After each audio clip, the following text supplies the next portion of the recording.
ओम श्री गुरुवे नमः। ओम शांति शांति शांति। प्रणाम भगवान। भगवान पक्षपात रहित अनुभव प्रकाश श्री स्वामी विशुद्धानंद जी प्रसिद्ध काली कमली वाले बाबा जी द्वारा विरचित बड़ा ही विशुद्ध ग्रंथ, और इससे सर्ग नंबर 3 से व्याख्या चल रही है भगवान, जिसमें दृष्टांत चल रहा है वैश्या की कथा। तो सत्संग कंटिन्यू करते हैं भगवान। हे मैत्रेय, जड़ भरत आदि लज्जायमान होकर तस्नीम हो गए, क्योंकि वैश्या अमांग मनस गोचर पद को कहती थी।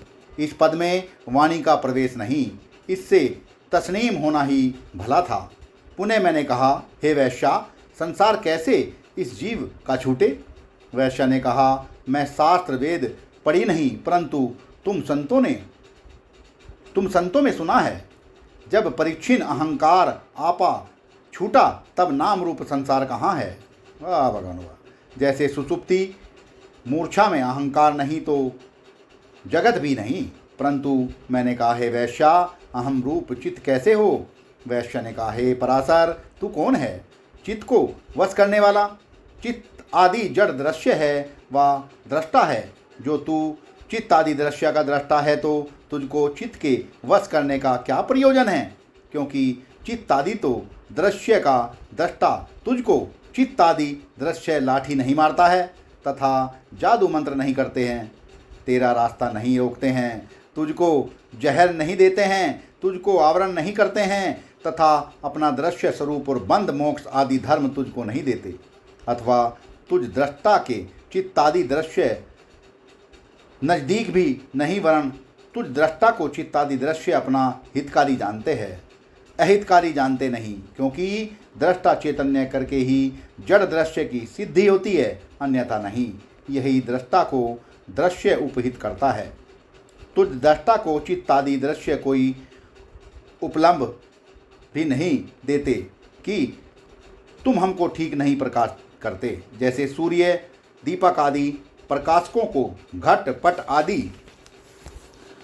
प्रकाश्य उपलब्ध नहीं देते। तात्पर्य यह है कि सर्व प्रकार आकाश के समान अपना बिगाड़ नहीं होता, और किसी प्रकार भी चित्त आदि दृश्य पदार्थ तुझको पीड़ा नहीं देते। बिना प्रयोजन दूसरे का हर्जा करना नालायकों का काम है। नाहक अपराध बिना दूसरे से शत्रुपना करना पाप होता है। जैसे बिना अपराध झींवर मछलियों और पक्षियों को जाल में फंसाता है। झींवर की समता मत कर, तेरे में चित्त आदि दृश्य है ही नहीं, वश किसको करता है? जैसे शुद्ध स्फटिक मणि अपने में कल्पित लाली के दूर करने का उपाय नहीं करती, करे तो भ्रम है। अथवा जो तू आपको चित्त आदि दृश्य जानता है, तो चित्त आदि दृश्य तू ही ठहरा। वश किसको करना है? जो वश करता है तो अपने धर्मों का व अपने को वश कर व न कर, दृष्टा को क्या लाभ हानि है? कुछ नहीं। तू चैतन्य दृष्टा के आगे ही चित्त आदि जड़ दृश्य वशवर्ती को पुनः वशवर्ती करना लज्जा का काम है। पीसे का पुन पीसना हंसी है। जैसे स्वप्न दृष्टा चैतन्य के अधीन ही स्वप्न पदार्थों की प्रतीति है, स्वतः नहीं। चित्त आदि दृश्य अपने धर्मों को व अपने आप को रोकेगा तो तेरा मरण निसंदेह होगा। जैसे मल मूत्र त्याग रूपी देह का धर्म देह त्यागेगा तो अवश्य में मृत्यु होगी। आकाश की कुछ हानि लाभ नहीं होगी। जैसे निज शरीर को शरीर वश करे, चेतन बिना सो न्याय तुझको होगा। इससे जो तू अधिष्ठान कल्पित चित्त को वश किया चाहता है, तो अपने स्वरूप को सम्यक जान। अधिष्ठान के ज्ञानते कल्पित की निवृत्ति बलात्कार से होती है। वाह भगवान वाह। अधिष्ठान के ज्ञानते कल्पित की निवृत्ति बलात्कार से होती है। कल्पित की निवृत्ति वास्ते जुदा साधन नहीं चाहिए। जब तूने सर्व ओर से पूर्ण रूप अपना आत्मा जाना, तब आप ही मन भटक भटक के शांत हो जाएगा। जैसे समुद्र मध्य विषे जहाज से काग उड़े सो काग चारों ओर समुद्र को देखता है और इधर उधर बल से भटकता है। जब अन्य आधार नहीं देखता तब थककर जहाँ से उड़ा था उसी जगह पर पुनः बैठता है। ऐसी ही हरिपूर्ण दृष्टि बिना मन के वश करने का और उपाय कोई नहीं।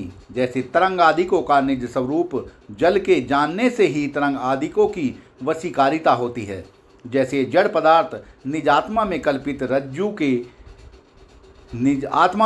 रज्जु रूप के सम्यक अप्रोक्ष बोध से ही मन रूप सर्पवश होता नाम निर्वत होता है, जैसे स्वप्न दृष्टा का सम्यक जागरण ही स्वप्न सृष्टि सहित स्वप्न मन का वशीकरण होता है।